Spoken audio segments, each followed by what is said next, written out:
الحمد لله نحمده ونستعينه ونستغفره ونؤمن به ونتوكل عليه ونعوذ بالله من شرور أنفسنا ومن سيئات أعمالنا من يهد الله فلا مضل له ومن يضلل فلا هادي له نشهد أن لا إله إلا الله وحده لا شريك له ونشهد أن سيدنا ونبينا ومولانا محمدا عبده ورسوله صلى الله تعالى عليه وعلى آله وأصحابه وأتباعه وأزواجه وذرياته وبارك وسلم تسليما كثيرا كثيرا أما بعد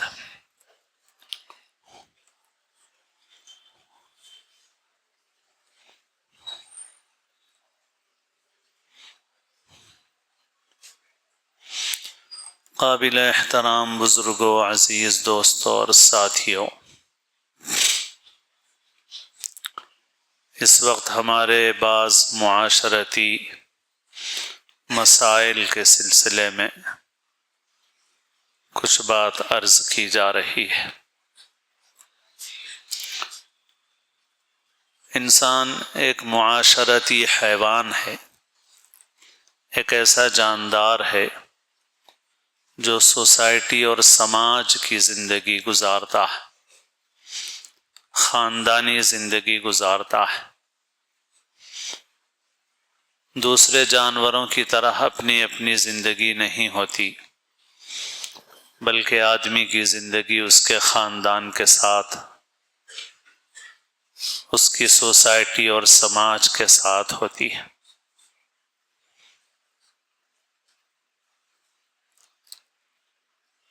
اور اس زندگی کے اس شعبے کو ہمارے اسلامی احکام میں بھی خاص توجہ اس پر دی گئی ہے۔ چنانچہ ہم سنتے رہتے ہیں کہ اسلام کے دین کے شعبے ہیں، عقائد ہے، عبادات ہے، معاملات ہے، اخلاق ہے، اور انہی میں سے ایک شعبہ معاشرت کا ہے،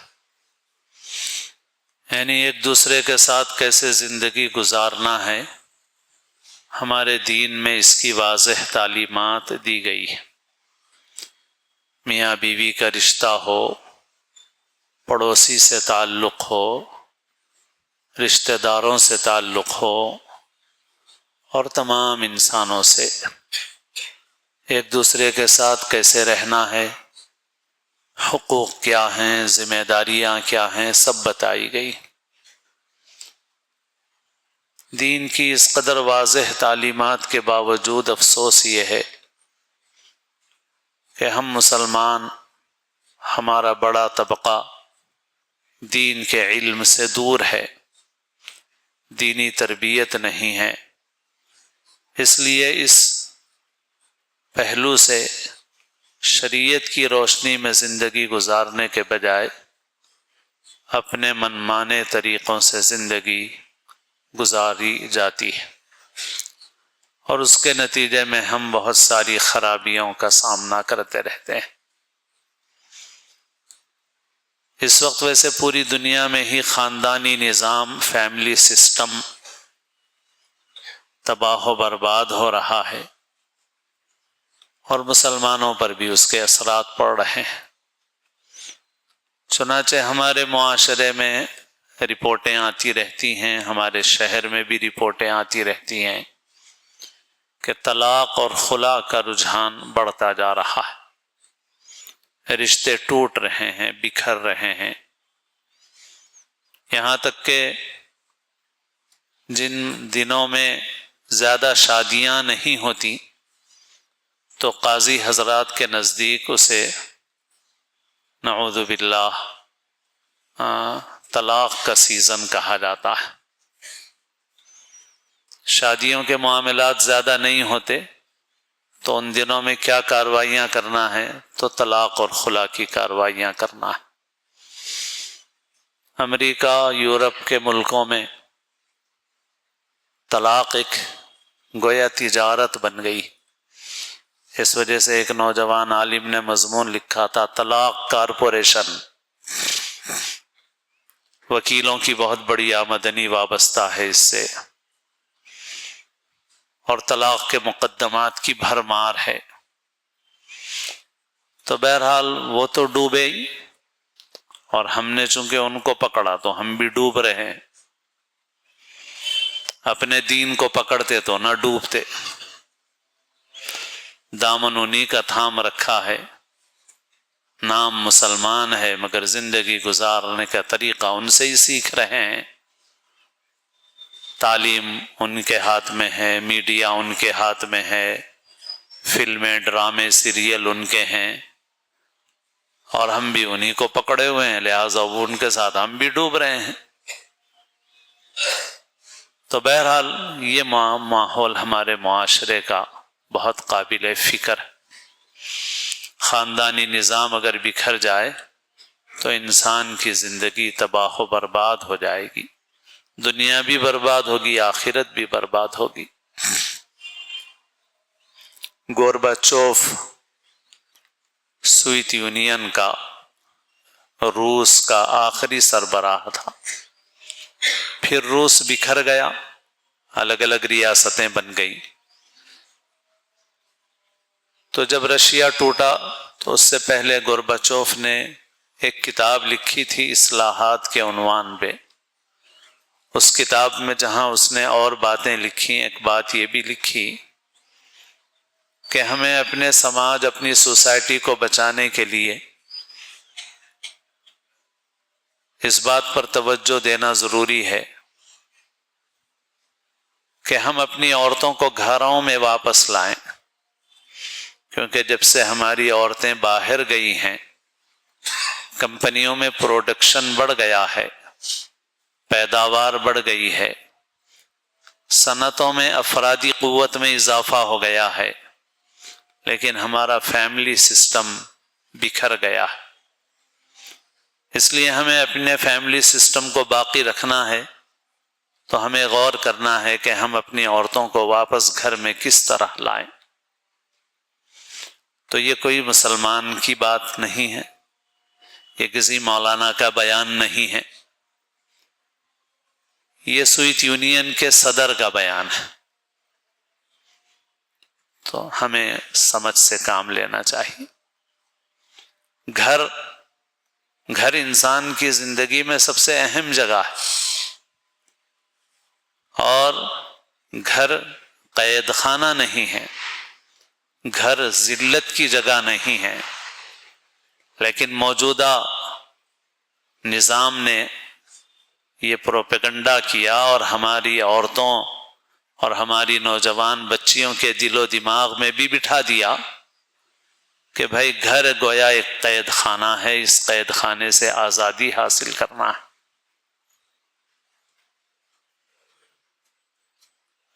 یہ بہت بڑا دھوکہ ہے جس میں مبتلا کر دیا گیا. گھر قید خانہ نہیں ہے، گھر سب سے اہم حصہ ہے معاشرے کا، کیونکہ انسان کو جو سکون ملتا ہے وہ سکون گانے میں نہیں ملتا، میوزک میں نہیں ملتا، شراب میں نہیں ملتا، بدکاری میں نہیں ملتا. محض نفسانی خواہشات کے پورے ہو جانے سے سکون حاصل نہیں ہوتا. سکون ہوتا ہے ان رشتوں سے جو گھر میں ہوتے ہیں. اللہ تعالیٰ نے ارشاد فرمایا وَمِنْ آيَاتِهِ أَنْ خَلَقَ لَكُم مِّنْ أَنفُسِكُمْ أَزْوَاجًا لِتَسْكُنُوا إِلَيْهَا وَجَعَلَ بَيْنَكُم مَّوَدَّةً وَرَحْمَةً. اللہ تعالیٰ کی نشانیوں میں سے یہ ہے، جیسے زمین، آسمان، چاند، سورج، دریا، پہاڑ، یہ سب خدا کی قدرت کی نشانیاں ہیں. فرمایا اس کی نشانیوں میں سے ایک یہ بھی ہے کہ اس نے تمہارے لیے جوڑے بنائے تمہیں میں سے، تاکہ تم ان سے سکون حاصل کرو. وَجَعَلَ بَيْنَكُم مَّوَدَّةً وَرَحْمَةً، اور تمہارے درمیان میں مودت اور رحمت پیدا کر دی. مودت مانے چاہنا، اسی سے اللہ تعالیٰ کا بھی ایک صفاتی نام ہے ودود، چاہنے والا۔ بعض صفات اللہ تعالیٰ کی مخلوق کے لیے بھی استعمال ہوتی ہیں، بعض اللہ کے ساتھ خاص ہے، جیسے الرحمن، الرزاق، یہ اللہ تعالیٰ کے ساتھ خاص ہے۔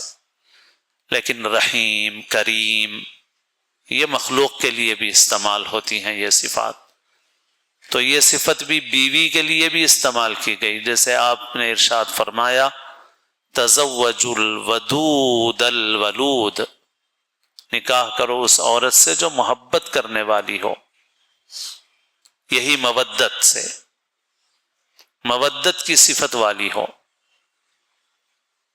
اور جس کے اندر بچے پیدا کرنے کی صلاحیت ہو، کیونکہ نکاح کا ایک عظیم مقصد یہ ہے کہ انسانی نسل کو آگے بڑھایا جائے۔ تو ودود فرمایا، اس عورت سے نکاح کرو جو محبت کرنے والی ہو۔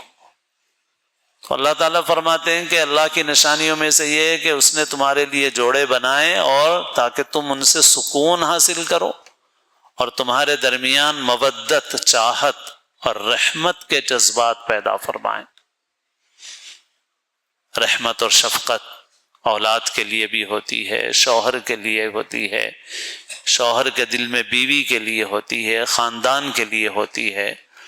اس وجہ سے بڑھاپے کو پہنچ جائیں، بیمار ہو جائیں، معذور ہو جائیں، تو جو شریف لوگ ہوتے ہیں وہ ان رشتوں کی خدمت کرتے رہتے ہیں، اگرچہ کہ دنیاوی اعتبار سے ان کو کوئی راحت اور نہیں ملتی بلکہ تکلیف ہوتی ہے، مگر اس تکلیف کو بھی برداشت کرتے ہیں، اور کرتے تھے پہلے زمانے میں اور زیادہ۔ اب تو جیسا ہم رو رہے ہیں اپنا رونا کہ ختم ہو رہی ہیں یہ چیزیں۔ اب آپ پہلے دیکھیں گے، یا جن لوگوں میں پرانے لوگوں کی باتیں ہیں، خاندانی صفات ہیں، آپ دیکھیں گے تو آپ کو نظر آئے گا کہ صاحب شوہر کو کچھ ہو گیا، شوہر غریب ہو گیا، شوہر معذور ہو گیا، شوہر بیمار ہو گیا، تو بھی بیوی خدمت کرتی ہے برابر پوری زندگی۔ یہ رحمت کے جذبات ہیں، مودت کے جذبات ہیں، خود غرضی نہیں ہے۔ لیکن اب خود غرضی غالب ہے۔ ہمیں بعض ایسے واقعات کا قریب سے علم ہے، خالہ زاد بھائی بہن میں ہی رشتہ تھا، اور برسوں سعودیہ میں کمائے اور خوب سونا بھی دیا، پیسہ بھی دیا۔ جب نوکری چھوٹ گئی تو چند سال کے بعد، 1-2-3 سال بمشکل بیوی نے برداشت کیا، پھر بیوی نے طلاق لے لی کہ بھائی مجھے نہیں رہنا ہے تمہارے ساتھ۔ تو یہ برا نمونہ ہے، لیکن بہت اچھے نمونے بھی ہیں ماشاءاللہ، اور اچھے نمونے زیادہ ہیں اور زیادہ رہے ہیں، اور ان کو باقی رکھنے کی فکر کرنا ہے۔ تو یہ زندگی کا جو سکون جو گھر میں ملتا ہے، مودت کے جو جذبات ہوتے ہیں، رحمت کے جو جذبات ہوتے ہیں ایک دوسرے کے لیے، جو بے لوث خلوص والی چاہتیں ہوتی ہیں، ان کا مرکز وہ گھر ہے۔ گھر جیل نہیں ہے، گھر عقوبت خانہ نہیں ہے، گھر سزا دینے کی جگہ نہیں ہے۔ گھر جو ہے وہ انسانی سماج کا ایک اہم حصہ ہے۔ آدمی بہت کچھ محنت کرتا ہے دن بھر، بہت سارے کاموں میں مشغول ہوتا ہے، پھر اس کے بعد اسے جو چین و سکون ملتا ہے وہ گھر میں ملتا ہے۔ گھر ہی صحیح نہیں ہے، گھروں میں مودت نہیں ہے، چاہت نہیں ہے، خود غرضیاں ہیں، ایک دوسرے پر اعتماد نہیں ہے، تو پھر انسان کی زندگی خالی ہو جائے گی بالکل۔ اور ہو گئی ہے ایسا بہت ساروں کی زندگی۔ ہمیں ان سے سبق لینا چاہیے، اگلا گرا پچھلا ہوشیار۔ تو وہاں کے ملکوں میں تو اتنا تناسب بڑا ہوا ہے اس کا کہ بھائی ایک تجارت بن گئی، اور کچھ ایسی ہی نوعیت ہمارے پاس بھی ہوتی جا رہی ہے۔ ایسی ہی نوعیت ہمارے پاس بھی ہوتی ہے۔ تمہید میں میری یہ بات لمبی ہو گئی، جو بات عرض کرنا چاہ رہا تھا اسے مختصراً عرض کر دیتا ہوں۔ ہم دین کا علم نہیں حاصل کرتے، قرآن کیا کہہ رہا ہے، رسول اللہ صلی اللہ علیہ وسلم نے کیا کہا ہم کو، ہمیں علم نہیں ہے ان چیزوں کا۔ شریعت کا ایک حکم، ایک مسئلہ جو قرآن مجید کی آیات میں بھی ہے، جہاں طلاق والی آیات ہیں، ابھی تھوڑے دن پہلے تفسیر میں وہ آیت آئی تو اس آیت میں بھی عرض کیا گیا، اور حدیثیں بھی پڑھی جاتی ہیں تو اس میں بھی حدیثیں ابھی چند دنوں پہلے آئیں تو اس میں بھی میں نے ایک سے زائد بار ذکر کیا اس بات کو۔ آج سوچا تھا کہ جمعہ میں بھی اس بات کو عرض کر دوں۔ آیات میں، احادیث میں صراحت سے ایک چیز بیان کی گئی ہے، وہ یہ ہے کہ جب کوئی لڑکی کنواری ہوتی ہے، شادی اس کی نہیں ہوئی اب تک، تو اس کنواری لڑکی پر ولی کا حق زیادہ ہوتا ہے، مگر ولی کو بھی اس کی ہدایت ہے کہ لڑکی کی مرضی کے بغیر زبردستی کہیں شادی نہ کرے، اور مگر لڑکی کو بھی پابند کیا گیا کہ تم کنواری ہو، حالات کا تمہیں اندازہ نہیں ہے، تمہیں اپنے سرپرست کے بغیر اپنی شادی کا قدم نہیں اٹھانا چاہیے۔ باقی اس میں جو فقہی احکام ہیں میں اس کی تفصیل میں جانا نہیں چاہ رہا ہوں، وہ مقصد بھی نہیں ہے عوام کے سامنے اس وقت۔ لیکن جب کوئی لڑکی سیبہ کہلاتی ہے، فا سے طیبہ، یعنی جس کا ایک بار نکاح ہو چکا، جو شوہر کو دیکھی ہوئی ہے، وہ سیبہ، وہ اپنے معاملے میں فیصلے کا اختیار خود زیادہ رکھتی ہے اپنے سرپرستوں کے مقابلے میں۔ بس یہ بات اچھی طرح سمجھیے جو میں عرض کر رہا ہوں، کہ وہ اپنے معاملے میں اپنا اختیار اپنے والد سے، اپنے سرپرست سے زیادہ رکھتی ہے۔ مثلا لڑکی کا نکاح ہو گیا، پھر اس کی شوہر سے انبن ہوتی ہے، اور وہ بچی آ جاتی ہے، پھر جاتی ہے، پھر آتی ہے، پھر جاتی ہے، کئی مرتبہ ہوتا ہے، 10 مرتبہ ہوتا ہے، 20 مرتبہ ہوتا ہے، 50 مرتبہ ہوتا ہے، تو اب خاندان والوں کے لیے انا کا مسئلہ بنتا ہے، اب ہم نہیں بھیجیں گے، ہم بات نہیں کرنے دیں گے، ہم ملنے نہیں دیں گے، ہم مار دیں گے، ہم ختم کر دیں گے۔ یہ ماحول عام ہے ہمارے پاس۔ اگر وہ دونوں باہم راضی ہیں تو وہ 50 مرتبہ ناراض ہوں، 50 مرتبہ ملیں۔ اگر وہ ملنا چاہ رہے ہیں اور کوئی شریعت کی خلاف ورزی نہیں ہو رہی ہے تو پھر ہمیں روکنا نہیں چاہیے۔ وہ 50 مرتبہ روٹھتے ہیں، 50 مرتبہ ملتے ہیں، 50 مرتبہ لڑتے ہیں، 50 مرتبہ صلح کر لیتے ہیں، کرنے دو۔ لیکن ہمارے معاشرے میں اکثر ان مسائل کو سنگین بنانے والے سرپرست اور خاندان کے لوگ ہیں۔ کئی واقعات ایسے ہیں جس میں سب کو باہر کر کے میاں بیوی کو بٹھایا گیا تو تھوڑی دیر میں مسئلہ حل ہو گیا، دونوں ساتھ چلے گئے۔ بعض جگہوں پہ ایسا بھی ہوا کہ کئی سال سے مقدمہ چل رہا ہے، عدالت میں دونوں ایک دوسرے سے تھوڑی دیر بات کیے اور وہاں سے لڑکی لڑکے کے ساتھ چلی گئی۔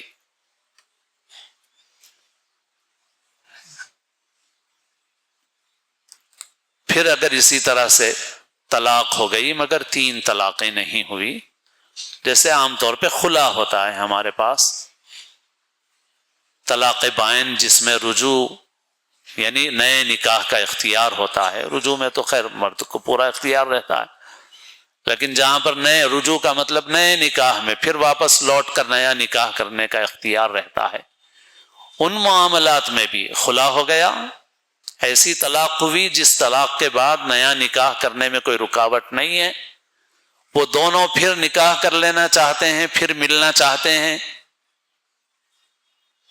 اب یہاں خاندان رکاوٹ بنا ہوا ہے، سرپرست رکاوٹ بنے ہوئے ہیں، ہماری ناک کٹ جائے گی، ہماری انا کا مسئلہ ہے، ماں مرنے مارنے تیار ہیں، ہاں ہر چیز کے لیے تیار ہیں، مگر ملنے نہیں دیں گے دونوں۔ ظلم ہے، ناجائز ہے، بچوں پر بھی ظلم ہے، اور اللہ کے احکام کی خلاف ورزی ہے۔ ہم عدالتوں میں جا کے شرمندہ ہو رہے ہیں، پولیس اسٹیشنوں میں ہماری تعداد زیادہ ہے، ہم شرمندہ ہو رہے ہیں۔